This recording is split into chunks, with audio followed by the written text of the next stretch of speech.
Hey everybody, welcome to another episode of Classic Gaming Brothers, the Indie Dev Lounge edition. I'm Seb. And I'm Zach. I'm Kathy. I'm Susan. That's when that's your cue, Zach, to go, hey! Oh, hey! Whoa! Jeez, you're off on the game today. You're killing me. It happens. So for everyone who's listening, the Indie Dev Lounge episode is our episodes where we bring on indie developers and we talk about the games that they have indie developed. So today we have Kathy and Susan on with us, who are... The game that you guys worked on is The Day We Fought Space.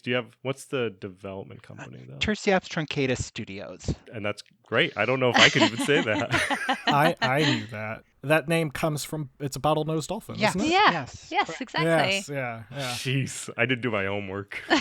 Well, it helps that their logo is a bottlenose dolphin. A little hint. But I'm notoriously bad at pronouncing everything. It's part of the charm of the podcast, I would say. This is kind of like an S-rank pronunciation challenge Yeah. to begin Yes. with. So So we brought Kathy and Susan on because they developed a game called The Day We Fought Space. And it's recently been released, which is exciting, which I'm sure you both are very excited that it is out into the aether. Or perhaps you're more excited or more anxious now that it's actually out there. Maybe a little both. yeah. Mostly excited. Definitely more excited. Anxious was like the 3 days before. Like, what can go wrong? Something might go wrong in these last 3 days. I don't know what. Yeah, of course. Did you guys have a launch party or your own launch party? A little Yeah. one on Discord. We had, yeah. It's fun. nice. We're kind of all over the United States, so, Yeah. couldn't get together in person. So we saw The Day We Fought Space at PAX East, Yeah. which is where both Seth and I got to experience the game for the first time. And I know we both enjoyed it. I think Seth had more time on it than I did because I think my ship blew up instantly. It Because I'm happens. better at playing games. As it does. But for our listeners, do you think you guys can introduce yourselves, your company, and also just give us a little pitch on The Day We Fought Space? So The Day We Fought Space is a wreck 'em up. It's a scrolling shooting game, but there's physics under the hood. So it's not just about poof, something's gone. It's about knocking enemies into each other, getting them to drop their cargo on things below them, getting ridiculous physics-based weapons like wrecking balls to smash things in half, get fluid weapons to literally splash damage onto other things. It's a very hands-on game, so we have kind of a unique, one-of-a-kind touch interface that lets you not just aim your shots and steer your ship separate, but actually adjust the spread and focus of your fire. Yeah, I thought it was a really cool take on the classic shoot 'em up genre. It's a really, really unique take. I actually think that I was initially drawn because I saw screenshots earlier before PAX of the game, and I was initially drawn by the artwork, which was done by Susan. But I think it was the gameplay that really got me to stick around. So I didn't know what to expect when I came to your booth, but I knew I was going to see it when I was at PAX, and I was impressed. And that's not something that if I wasn't impressed, I would still have you guys on, but I wouldn't tell you I was impressed. Well, that's really appreciated. Thank you. If anything, Seth's honest. It's good. Just to a It's very fault. good. So what kind of gave you the idea to do The Day We Fought Space? I mean, there's a few big ideas going on here. It started the very first prototype started. I was playing some arcade ports on the iPad of some bullet hell games. And I just know, I like the concept of, I love Jamestown, but a lot of the challenge of that is kind of the disconnect between your fingers and what's going on the screen. It's harder to dodge, to kind of weave your ship through a maze of bullets when you're kind of one level removed with a joystick. But if you got your finger right on the screen, it's just as simple. You feel like a master pilot just weaving in and out of whatever, because you've already got those neurons in your brain. Then to expand on that, once we have one finger on there, the thought is, well, what can we do if we have two full hands? And that kind of our very first prototype came from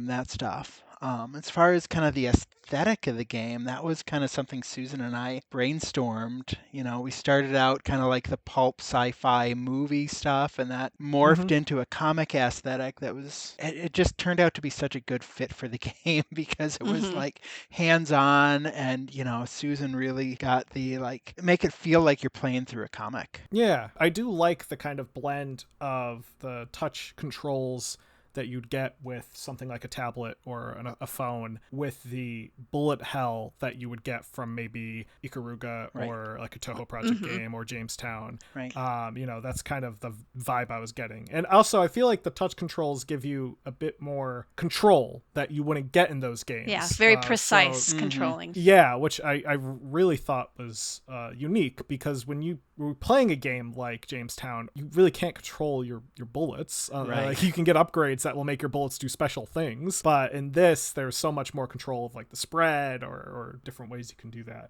Did that come out of when you were playing these games like Jamestown on your phone, did that come out of maybe like a frustration with just how they are ported over to the phone? Not so much frustration with the port, more loving the port and thinking, where beyond this could we take it? Jamestown's a good example, because there's that one ship that has the one aimable cannon in it. I forget the name of all of it. Yeah. But that one, I was like, I see all the top runners using that ship. I could never get a hang of that. But maybe if I could just tap somewhere on the screen and be aiming there, that would be great. But it was I think it was Dodonpachi Maximum, that it was the specific game that I was like, oh wow, I'm actually good at bullet hell when I could control with the touch. So. Yeah, because it also takes out the input lag that you're going to have when you introduce a controller, right? So a lot of like shoot 'em ups and stuff like that are on older hardware as well. So then you'll be emulating them. So if you wanted to play like 1942 or like one of those type styles of games on your phone and you wanted to play with a controller, you're adding so many different components that you're really going to lose control or precise control through just input lag and things just not matching up with things. Where if you're touching it directly and the game was built for the phone or for the particular tablet, you guys are on the iPad, iPhone, and iPod Touch. So if it's built for those devices and the only thing that's really standing in the way of the control is the haptic control with the touching of the screen itself and how fast the phone itself can respond to the touch, which these companies have been working on that for a long time now. And it's pretty precise outside of the game that needs to be precise for other reasons. So I think that's, for sure. Definitely. I felt that while playing the game, there was more control. I particularly really liked the unique weapons. So when I play games, I tend to really enjoy, I don't know, I feel like I just like doing things that are a little more off the beaten trail. So I'll tend to try and make combinations that wouldn't necessarily not even be optimized, just be like, whatever, just put this with that and it's not going to work. It's going to be like, Seth, you could do a lot better to make it more optimized. And I'll be like, nope, don't care. Just like, as whatever caused the most chaos is really my objective. And so could you go over some of the more, I would say, different or unique items that are available? Well, we have a lot. It's pretty great. And I love the fact that you said that you kind of just experiment with different weapon types, because that's very much what this game is about. I personally think the weirdest one we have is we call it the plasma dangler. What is the real name, Kathy, of this? Plasma whip. The plasma whip. I love the plasma whip. And it's not the easiest to begin with, but once you master it, it's really satisfying, but it is very weird. And it kind of just goes along with the tactile quality. Right. Plasma Whip reminded me so much of Super Castlevania 4, where when Simon throws his whip, if you hold down the button, you can just whip it around. Yes. It's such a unique weapon for a shoot 'em up, because you don't think, oh, I can have a whip in a shoot 'em up game. Yeah, you can. Anything is possible. Yes. When you leave reality behind. Now, when I was playing, there was a difference between a ranged weapon and a melee weapon, where if you have a ranged weapon, you are locked in a Mm-hmm. certain space on the screen. And then if you have the melee weapon, you can just go nuts. And you're not allowed to have them both. Is that right? You can, but it's like you really get the most out of the melee weapons if you have the melee focused build. So that lets you do the whole like some of the one of the weapons, like the orbital blades, that one you can get some good mileage out of staying on the left side of the screen and just catch any straggler enemies that make it all the way to the left. But and then there are a couple upgrades you can do that put just a little like fixed cannon that you don't get to aim, but you get to use the full screen. So we try to get as many options. We will let you build a very bad ship and take it into battle. You can take the engines off completely. It will yell at you like, "Hey, buddy, this isn't going to go well for you," and you can tell it, "Do I look like I care?" We wanted to make a game that was still fun even if you lost. So we Yes. want to encourage you to just play as many times over and over again. Use the crazy weapons. There's the leaderboard that actually rewards the people that have used the most variety of weapons to beat the most levels, the most variety of levels. So Who's got the highest score? I don't Oh. know right now. I had a pretty high ranking on the dev version, but that score that's on a separate like kind Right, of right. sandboxed leaderboard. I haven't filled up the production leaderboard with those scores yet. But Do you feel like I'm always interested to know like if the high score is a score that you guys thought would be achievable quickly, would be achievable later? Is it something that like because there's gonna be people out there that are gonna play the game and like try to right. break it? Do you feel like it's at the point right now in the ecosystem where it's still like people are still trying to push the limits, as it were? Yeah, they're still trying to push the limits. I haven't seen any score on the high scores that has shocked me. Everything's been pretty much within the parameters we saw in playtesting. So I have yet to see like the 7-digit scores. I think it's gonna top out around like the low 6 digits, like 200,000. But what are gamers if not able to just shock and surprise the Yeah. developers? So like our one of our QA people managed to get scores on Venus, like on a harder version of Venus than the one that we launched. Just like Oh. Yeah. 3 times as high as anything I had ever been able to get on the game. So Yeah. I know there are She was people much amazing. better than I am that are out there waiting to just devour what we have.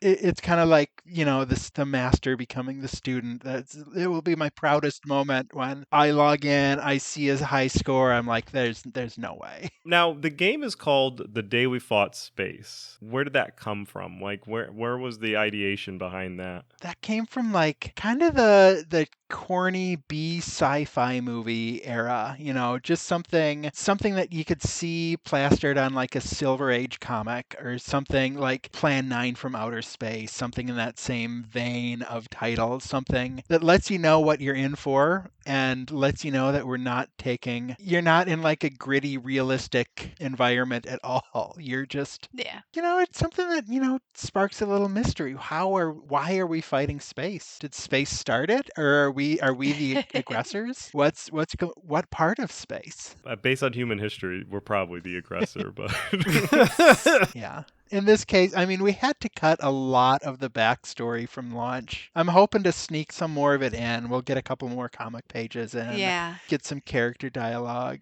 It's one of the cool little parts of the game is that it does have that tie-in comic. So episode 1 or book 1 couple pages are in the first launch, but get some more. we were talking about Sword Quest many years ago, and Sword Quest had a comic series that was released, the Atari Sword Quest series of Oh. games. Oh, okay, and wow. and they came out with a series of comics that launched with them. So I'm always a fan of any video game that kind of aligns with like a comic, especially like a physical comic or a physical manual. I know on the Apple Store, so it's Right. not like it's a little logistically Not hard to yet. mail things to people. We've talked about doing like a tie-in comic, kind of like maybe not like a 72-page full graphic novel, but like a few vignettes. Get the comic that's in Yeah. the game and then maybe get a couple other the stories that didn't make it because they were just very wordy and not conducive to being like a 2-sentence debrief screen quote. Yeah. And you build like a world that way, right? At the Mhm. end of the day, and like if you develop a comic, then you have the game tie-in, and you can kind of extend the brand from there. I love the idea. I'd buy a comic for this. I like the motif and Awesome. that kind of like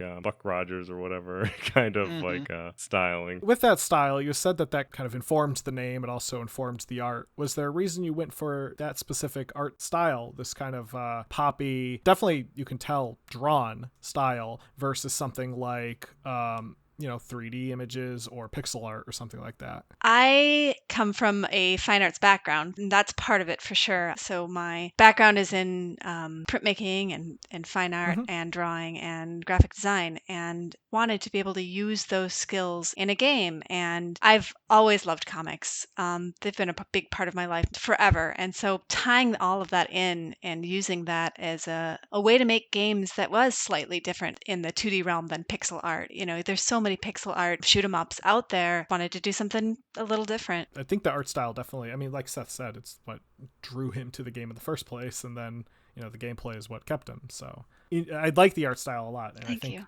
not saying anything's wrong with pixel art, but not going for pixel art, I think definitely makes the game stand out. Now, when it comes to the actual development of the game, what do you think was the most difficult aspect? Was it the actual programming of the game? Was it the art? Was it, developing this world? The hardest part was tying every piece together. So getting it like production, because I would have to, we were working before we brought a producer on. I was wearing that hat, and I was wearing the promo hat, and I still wear a lot of the promo hat, but just having to sometimes sit down in a week and think, okay, what's the most important thing to get done? I have these assets Susan sent me a year ago that are still not in the game for her to tell me if she likes how they look in the game or not. I have a list of engine bugs from QA that need to be addressed. I have these whole other features, like the whole campaign mode came pretty late in development because I had not planned properly to build every part of the game up evenly. I kind of like, okay, we got the engine done finally after 340 years. We got 18 months for everything else. So definitely kind of the organization, the production, it is such, because programming, it's, once you've learned how to program, so much of it's, I mean, some of the stuff was tricky with the physics, but a lot of it, it's just you go through the logic and you kind of know exactly what the steps are going to be. It's just a matter of making sure you got your I's and your T's dotted and crossed. So it is its own challenge, but then just bringing it all together and getting a final game at the end. That's the hardest part. Also for me, promoting the game has been a challenge. I'm kind of a person, I just assume no one wants me to bother them, which is the worst mindset you should be in if you want to promote a game. So it's been Midwestern. Right, the very Midwestern polite. If they want to know about my game, they'll ask me. We've talked to a couple of indie devs in the past, and a lot of it is the kind of like from an outsider looking in, a lot of it's just kind of the overwhelming need for everything to be done by a very select few people. And it tends to be like, if you don't do it, it's not going to get done, or the person who's got other things on their plate needs to do it. And the indie developers tend to wear a lot of hats when it comes to production. And I feel like sometimes that almost can be overlooked by the end consumer. Consumers don't necessarily see the background of how the game is being made, and they don't understand the level of effort that went into it. All they see is like a one-guy development team made Stardew Valley, and it's they sold millions of copies, right? That's at the end of the day, that's all they see. They're like, oh, one guy did that? Okay, that's believable. Like, you don't know how many hours or years he dedicated to it. Yeah. And I don't think that people see that. They just see the end product, and they rate the product as what they see it as. And if it's not perfect, then it's possibly going to lead to negative reviews, which then ultimately can rough up the game a little bit, which is, I think, but that's also, I think, just part of like the indie space. It's just part of the internet, the modern internet, where so many things are driven. Like visibility comes from algorithms, which come from like not just how many downloads you got, but how many daily active users, and nobody knows Hmm. exactly what's going on. So people are like, well, you better put some feature in the game that gives them a pile of money if they log in every day, and don't let them lose their streak, because then you'll lose your ranking. But nobody actually even knows if that's how the App Store works. Maybe that's how it worked in 2014, and Right. they stopped doing that 7 years ago, and it's still in every like guidebook. Like, this is how you win the App Store. Like, but that part can be kind of discouraging sometimes. Once you get into the part where it feels like you're just playing hustle culture and you're not being creators. But we did our creative thing, so we can do a little bit of that, and then we'll move Yeah. on to the Right. next game. Well, speaking of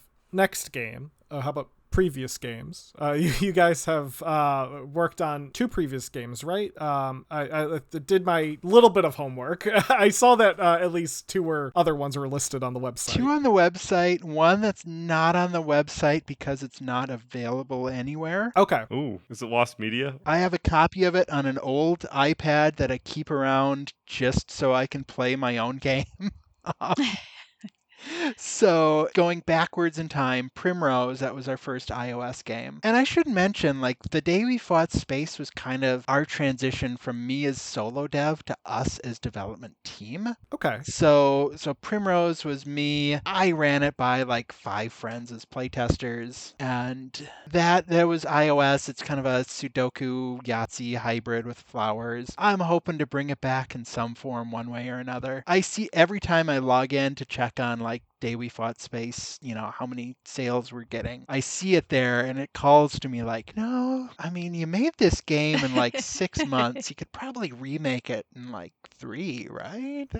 That's not that many months. Just like drop it secretly into Day We Fought Space, so it's Yeah, like it'll like a be hidden bonus it'll be a game. little mini game in The Yeah. Day We Fought Yes. Space.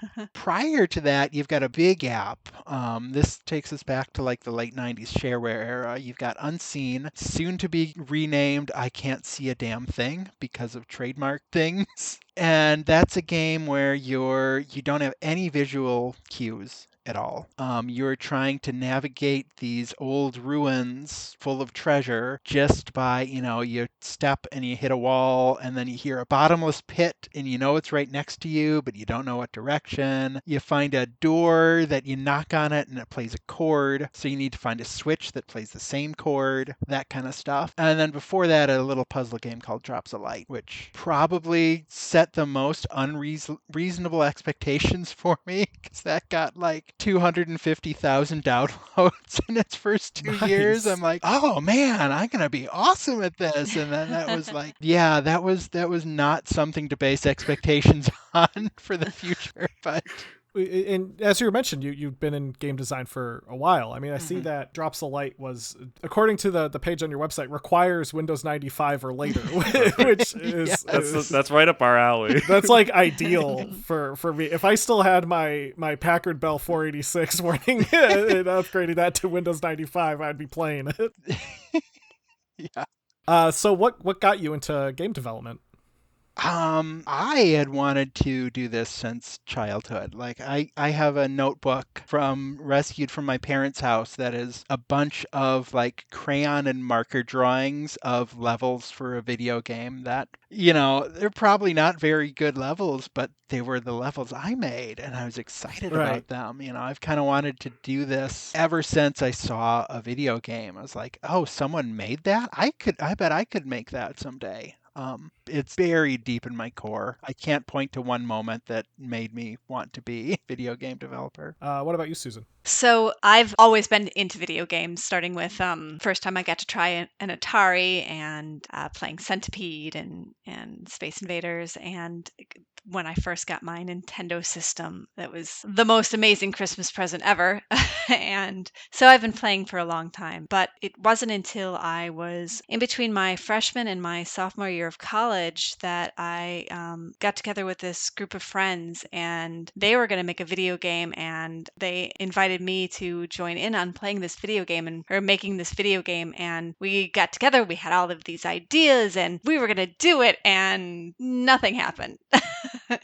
We're 19 years old. It just other things started to become a little bit more important. So the idea was always there in the back of my head as something that I'd always wanted to do, but it didn't actually happen until Kathy and I got together to talk about creating The Day We Fought Space. I feel like it's a lot easier for kids going to college now to get into game Yes. design versus when like I was going to college. Yeah, there was nothing. You could be a computer science major and learn how to do databases, or that was it. Like there were, like even in the 90s, there were communities that you could find online. So like Allegro, that was the community I was in that had all the like, that's how I learned how to actually code a game. So Right, but with like formal education. right.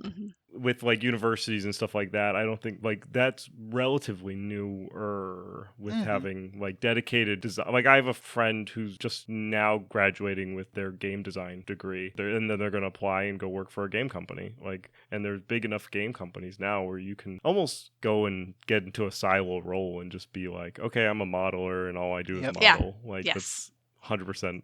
8 hours a day, 40 hours a week. I just play in like whatever modeling software is available. Now, we talked about past projects.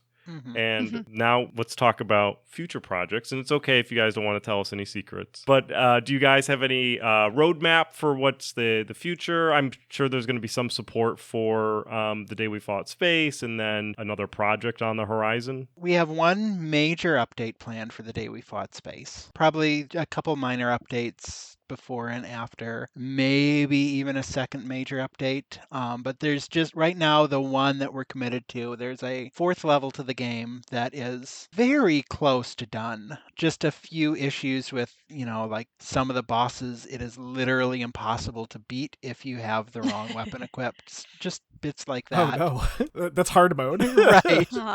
Yeah, you just get there, you get bad RNG, and you just soft lock and you watch the game for like an hour. I kind of love that though. Yeah. That's like too bad.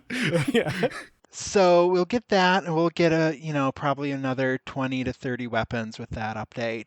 And then possibly like the other main thing we're talking about bringing back, maybe I don't want to commit to this, is bringing back an endless mode to the game. That's how like the original game was conceived, as kind of like Endless Runner, but you're a spaceship, and that got phased out just because of what we had done with like we had a lot of work on the early levels and not so much on the later levels, and nothing on the like algorithmically increasing difficulty. So we could possibly bring an endless mode back into the game, or also a Zen mode where all you're doing is crushing ice and listening to the ice crush sound effects, which is really literally satisfying. Nothing else. Oh yeah, that sounds great. So yeah, there is more support for this game on the horizon. At least that one big update. There's stuff like the yo-yo saw that didn't make it into launch. Like weapons that I would be very sad if they never saw the light of day. I definitely want to see the radioactive space bees in some form. The radioactive space bees, yes. We promised that in the very first trailer, and that was not at launch. We will be bringing back radioactive space bees. Awesome. Absolutely 100%. Those are two things I have a lot of fear over: radioactivity and bees. Yeah, right? Like, combining the two. What those a are my nightmare. nightmares right there. And as for future projects, right now we're kind of in a space. I need to do some self-education. Like this game was not developed in Unity, and that's something like, if not Unity itself, something similar like Godot or Mono Games, something like that. Unity seems to be the leader as far as what everyone's recommending, what we can get the most support for. And it's just I've got a bunch of half-fledged ideas in my head, and we need to prototype them. We need to find that overlap of like, what's a game we can be excited about making that the world will also be excited about playing. Maybe half of those ideas, it's like, okay, we'll get to the end of scene 1 on a prototype, and like, I'm not really excited about bringing this one to its conclusion, or everyone sees it and they're like, what's the big deal? It's just another RPG clone. Like, I don't get it. So the game that is our next game might be an idea neither of us have even had yet. That's exciting though. Yeah, it is. It is. It's really exciting. You brought up a good point that I actually had a question about in regards to your levels. Obviously, I played a very short piece of it because I played it at PAX. How many levels are in the game? And then on the website, it talks about how the levels are procedurally generated. Because you also mentioned that there was an endless mode originally planned. Like, how does that all work? More simply, how many levels is in the game currently? Okay. And how did the procedural generation come about? There's 3 levels, so you start off with one, and as you play, you have the ability to unlock the others, either by completing missions that Sylvie, who is one of the characters in the game, gives you. And the first level is Vesta, which is... Can you explain what Vesta is, Kathy? It's an asteroid. It's a protoplanet. Yeah. So there's Yeah. like Oh, the okay. mining. They're just blasting it apart for resources there on Vesta. And then, of course, fourth one coming. But yeah, and then the game is procedurally generated. So that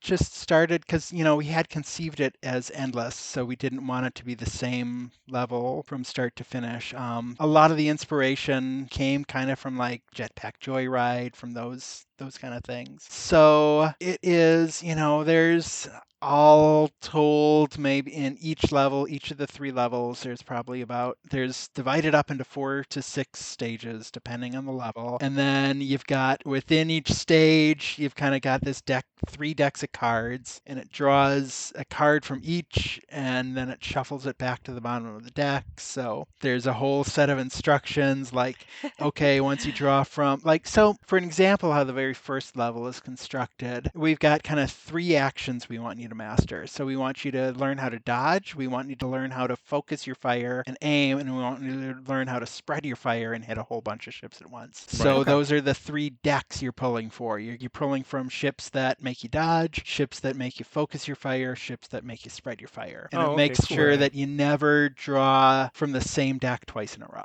And once you get into later levels like Mars, the second planet, you've got air and sky. So it kind of alternates high and then low, then high, then low, kind of keeps you focused. And the challenge there, because you've got the gravity, if you knock everything out right away in the sky, none of it crashes down onto the stuff on the ground. But if you're a little bit patient, time your shot. And then once you get to Venus, everything's just chaos. Yeah. So- Yes. As it should be. Venus is was the level that for the longest time it was impossible for me to get anywhere with, because there was just so much on the screen, and there's these ice ships that are really creepy. They're kind of like a mixture between mecha and organic, and they shoot ink at you and other substances, and it's just kind of impossible to get beyond. But now I'm starting to get it. But in regards to the fact that the game is procedurally generated, it is really much all about reacting to things like that. So in a lot of these games,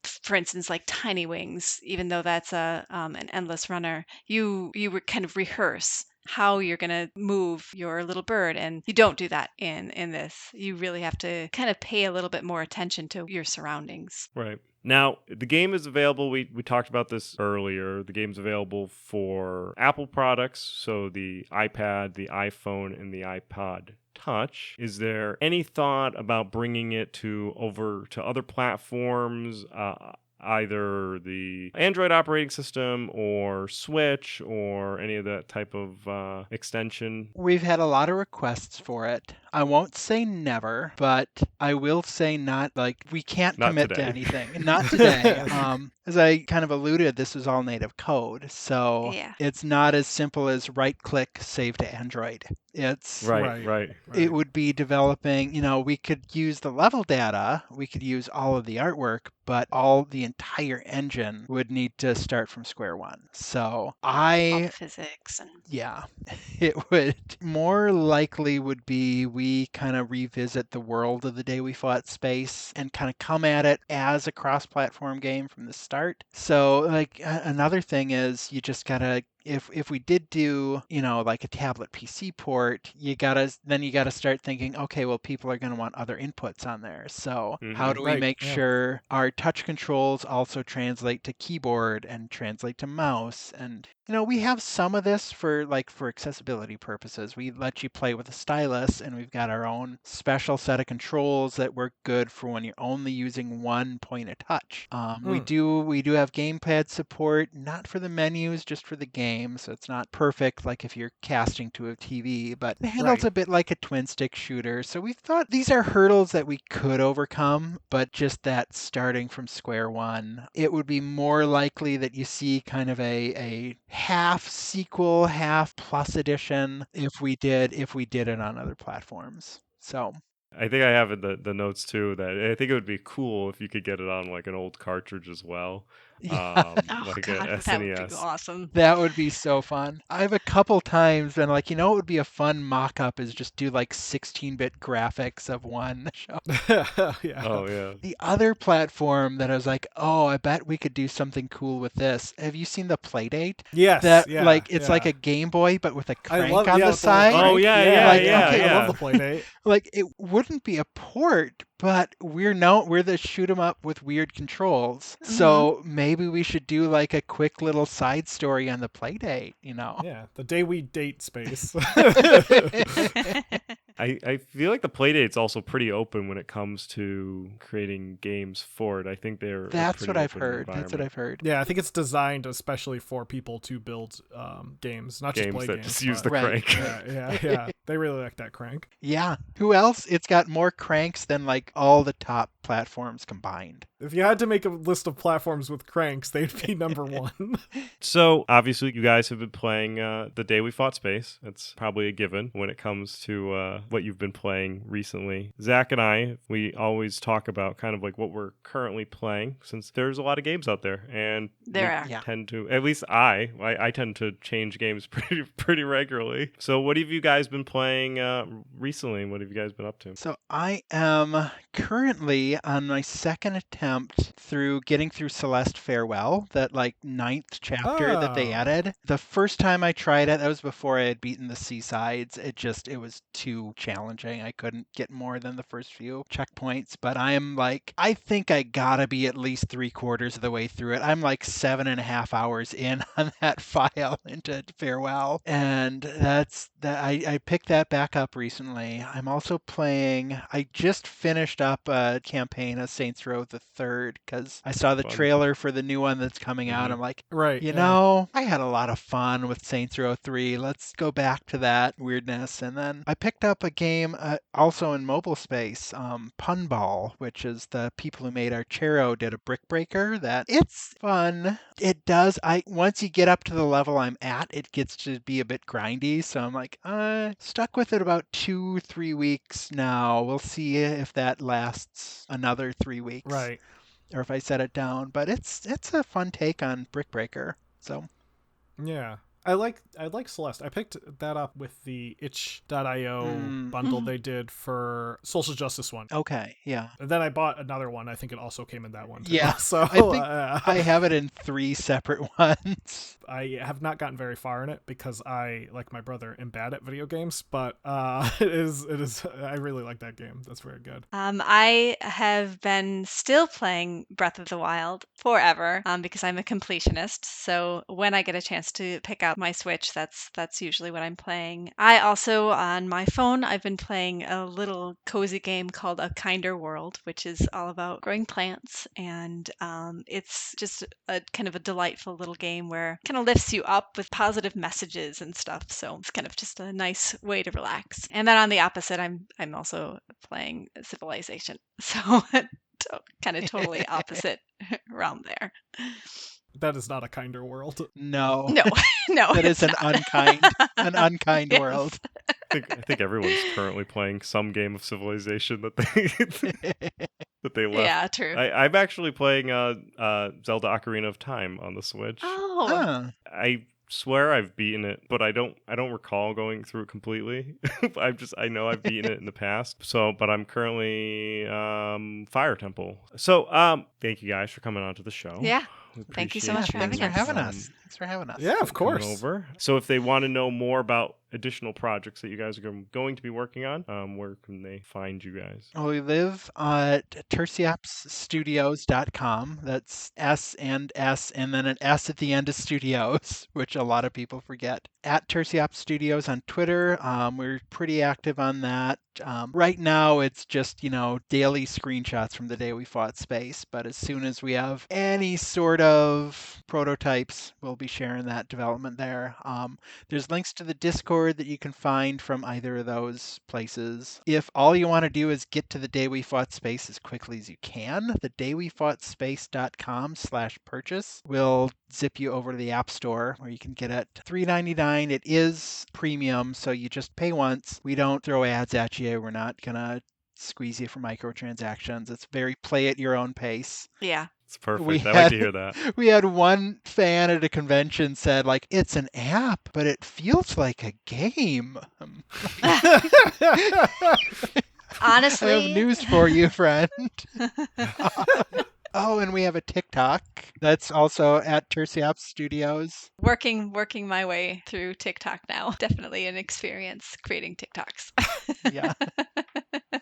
You're doing and well. Instagram as well. Definitely join our Discord. We will also include all of your links in the show notes for our fans. We are also available on the social medias. We are not on TikTok, and I don't think we ever will. I won't say never. I won't say never because I You're don't. the one hosting it. I do not understand TikTok. Well, listen, I'm not a Sith, so I don't deal in absolutes. I deal in the gray areas. I'm a Sith. I deal in absolutes. I will be off TikTok. But we are on Twitch, Instagram, and Facebook, which are at Classic Gaming Brothers, and our Twitter is CG Brothers Pod. You can also check out our website with classicgamingbrothers.com, and if you have any feedback or support and you wish to reach out to us or our developers that have come onto our show, you can send us an email at classicgamingbrothers@gmail.com, and we will ferry on whatever feedback you have for them and possibly feedback for us. We'll just send it to them. Zach, is that everything good? Did I get everything right? No, you forgot one thing, Seth. Don't play games like my brother. And don't play games like my brother. I don't have a brother, so definitely don't play games like my brother. Don't play games like me. I've been Seth. I've been Zach. I've been Kathy. I'm Susan. We've been the Classic Gaming Brothers with Tursiops Truncatus Studios. Thank God you took that.